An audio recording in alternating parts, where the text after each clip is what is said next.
السلام عليكم أعزائي وأحباب المتابعين جريدة الحلم العربي نيوز.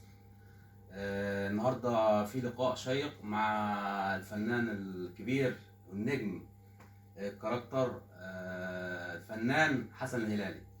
اهلا بيك استاذ امين، الاعلام الجميل المحترم اللي انا بتشرف بيه. ربنا يخليك يا فندم. ممكن تكلمنا عن اعمال كده جديده ليك يا استاذ حسن؟ اخر حاجه انا عاملها، اللهم صل على حضره النبي، اشتغلت مع الاستاذ يزن الاسمر.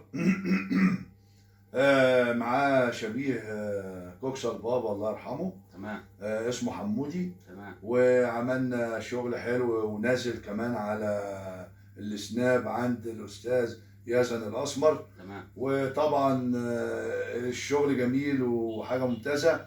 وعامل فيلم اسمه بعد الشر مع الفنان علي ربيع بعد فيلم بوحه، عوده حسن الهلالي الى السينما المصريه الحمد لله. تمام. وبكتشف مواهب جديده، اللي بيمثل واللي بيغني الحمد لله يعني. تمام.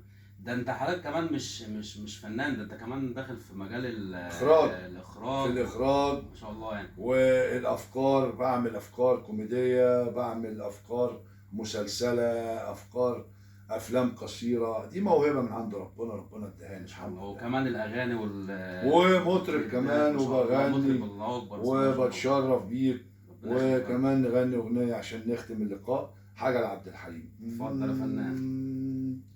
بحلم بيك انا بحلم بيك ترار، وبشوقي مستنيك. إما سألتش فيا يبقى كفاية عليا، وما سألتش فيا يبقى كفاية عليا. عشت ليالي هانية أحلم بيك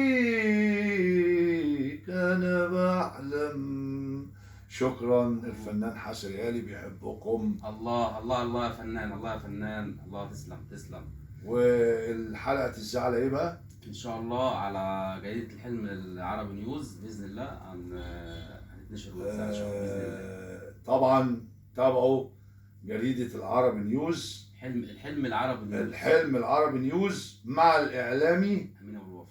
أمين أبو الوفا. شكرا. شكرا لك يا فنان. شكرا لك يا فنان. شكرا جزيلا. شكرا لك واحبائي ومشاهدي